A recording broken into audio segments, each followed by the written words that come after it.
तो night watcher की इस एपिसोड की शुरुआत वहीं से होती है जहां से पिछला एपिसोड खत्म हुआ था। योंग शियोंग नाम का वो आदमी आता है और जेन पे झूठे झूठे इल्जाम लगाने लग जाता है।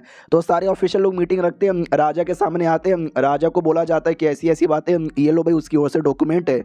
तो राजा वाईगोंग सब यहाँ पे चेक करते हैं। जो काओ नाम का आदमी था जिसने आइडिया दिया था कि जेन भाई को हीरो बना देंगे और बर्मिलियन और डेमन लोग पे इल्जाम लगाएंगे, वो भी कहता है यस योंग शियोंग जो बोल रहा है वो सच यहाँ पर है, सारी गलती जेंग की है। जेंग ने डेमन लोग के साथ हाथ मिलाया, मासूम लोग को मरवाया और जेंग भाई को मरवा दिया। तो हमें जेन के लिए उसको सजा देना चाहिए। दूसरा मिनिस्टर भी कहता है वो साले डायरेक्ट कंक्लूजन पे मत आ जा, जरूरी नहीं है कि ऐसा यहाँ पर हुआ है, क्योंकि जेंग का जो पूरा परिवार है ना वो भी मारा जा चुका था, वो अपने परिवार वाले को काहे को मरवाएगा। दूसरा मिनिस्टर भी कहता भरोसा नहीं है, कमीना आदमी हो सकता है, जेन भाई को मरवाया, मासूम गांव वाले को मरवाया, तो अपने परिवार को क्यों नहीं मरवा सकता। दूसरा भी कहता हो बहुत ज़्यादा साला जब जेन भाई की बात निकली थी कि उसने मर्डर किया था उस समय तो भाई मुंह दबा के बैठा था, अब जब जेंग पे इल्जाम लग रहे हैं तब जाके बड़ी बड़ी बातें यहाँ पे कर रहा है। हो सकता है प्रिंस ने सबको मरवा डाला और अब जेंग के ऊपर इल्जाम लगे जा रहा है।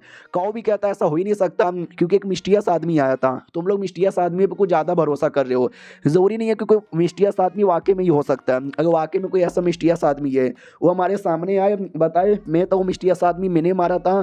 तो दूसरा मिनिस्टर भी कहता है ओ सारे ज़्यादा नाटक मत कर कि भाई मिस्टीरियस आदमी था, मिस्टीरियस आदमी देखा था, कई सारे लोगों ने यहाँ पे देखा था, सारी की सारी गलती उससे जेन भाई की थी।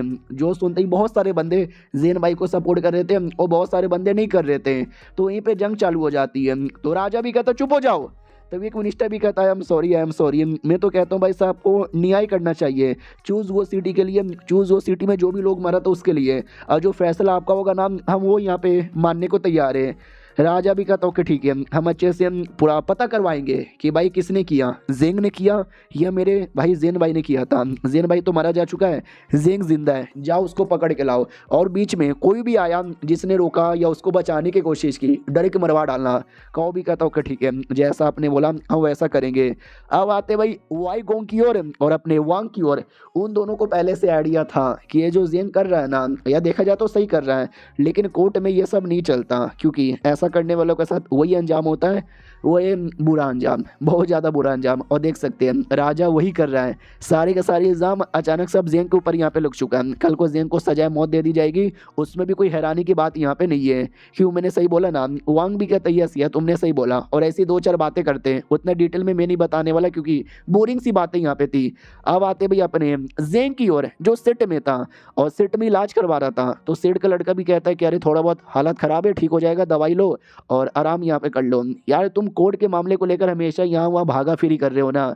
तो वो भी कहता क्या करे भाई, करना यहाँ पे पड़ेगा। लड़का भी कहता हाँ लेकिन थोड़ा आराम से अपना जो हेल्थ है उस पर भी ध्यान दो, अगर नहीं करोगे तो क्या पता 2 या 3 साल में टपक जाओगे। तो वो भी कहता टपक जाएंगे तो टपकने दो, मैंने सुना शाओ कुएन के बीच में तुम्हारे सेठ के बीच में काफ़ी अच्छी दोस्ती है। वो लड़का भी कहता है या आई नो तुम यहाँ पे क्यों आए हो, तुम शाओ कुएन की बातें करके कि मैं शाओ कुएन का दोस्त हूँ, तुम लोग शाओ कुएन के साथ अच्छी दोस्ती करते हो तो आ जाओ मेरे टीम के अंदर, ये बोलना चाहते हो ना। तो बुड्ढा भी लाइक नहीं यार मेरा ये मतलब नहीं था। वो भी कहता सुनो शाओ कुएन ने बहुत ही हेल्प किया है, उसका एहसान हमारे पे बहुत ज़्यादा है, लेकिन इस मामले में हम भी कुछ नहीं कर सकते। जेन भी लाइक चलो यार कोई भी हेल्प नहीं कर रहा तो मत करने दो यार, मैं यहाँ से चला। उतने में बाहर से आवाज़ आती हटो हम जेन को ले जाना चाहते हैं। तो बोला भी जाता है ऐसे कैसे लेकर जाओगे, तो डायरेक्ट उस आदमी पे अटैक कर दिया जाता है कि हटो यार, कुछ नाइट वॉचर आ जाते हो, कहते हो क्या गुंडागर्दी क्या हो रहा है। सुनते काओ भी कहता हो बीच में यहाँ पे मत आओ, हम राजा के बंदे यहाँ पर हैं। तो जेंग आता है कहता है क्या हो रहा है यार, ये तुम लफड़ा क्यों कर रहे हो। वो भी कहता है यार राजा ने ऑर्डर यहाँ पे दिया है तुमको पकड़ के कोर्ट में यहाँ पे लाया जाए और जो भी बीच में आएगा ना उसको मरवा दिया जाएगा। तो वो भी कहता है यार क्यों, मैंने ऐसा क्या क्राइम कर दिया। वो भी कहता हो तुमको क्या लगा था बच यहाँ पे जाओगे, पहली बार तुमने यहाँ पे मिलकर सबको मारा था और सारे इल्जाम तुमने जेन भाई पे लगा दिया। जेन भाई तो इतना अच्छा आदमी है जो गांव वाले को बचाने के चक्कर में मर यहाँ पे गया। तो चल यार दूध का दूध और दही का दही होगा, और जो 3,80,000 लोग मरे थे ना उनके लिए भी न्याय होगा।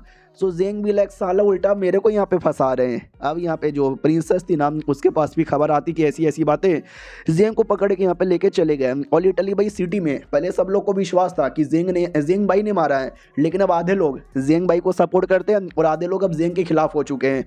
तो प्रिंसेस को आइडिया था कि नहीं भाई जो कुछ किया जेन भाई ने किया है। मेरा पापा इतना कमीना आदमी है ना कि लिटरली उसने योंग शियोंग को ढूंढा, उसके खिलाफ से झूठी यहाँ पे गवाही दिलवाई, आधे लोग को अपने टीम में ले लिया।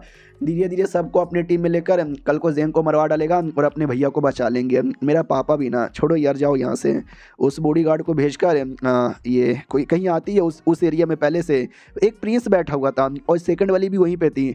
तो सेकंड वाली भी कहती है भैया सुना, ज़ेंग को पकड़ यहाँ पे लिया है, आपको पता चला? वो भी कहता है यस मुझे पता चला। तो ये भी कहती है तो प्लीज़ यार कुछ करो ना। तो वो भी कहता है नौकर लोग जाओ। सारे नौकर लोग को भेज देता है, प्रिंसेस को बैठाता है। प्रिंसेस भी कहती है आपको पता है ना कि चाचा ने मरवाया यहाँ पर, फिर मिस्टर ज़ेंग पे साले इल्ज़ाम काहे को लग रहा है? एक तो वैसे भी उनका परिवार मर गया, अब उन पे इल्ज़ाम लगाया जा रहा है। सामने से भाई भी कहता है अरे यार तुम तो एक प्यारी सी मासूम सी लड़की हो ना, इस कोर्ट के मामले में उंगली काहे को करती हो? तुमको तो वैसे भी ये मामला समझ नहीं आता। बड़की बहना को देखो, उसको समझ आता है, वो तो भी उंगली करने नहीं आती है। तुम अपनी पापा की फेवरेट हो, इसके लिए नहीं कि क्यूट हो, अच्छी हो, इसके लिए क्योंकि वो कभी भी कोर्ट के बीच में तुम उंगली नहीं करती, पापा के किसी काम के बीच में भी उंगली नहीं करती। लेकिन आज तुम्हें उंगली करने का बड़ा मन कर रहा है, क्यों? शौकवेन के चक्कर में। वो भी कहती नहीं, अरे नहीं ऐसी कोई बात नहीं है, I fucking don't care about him.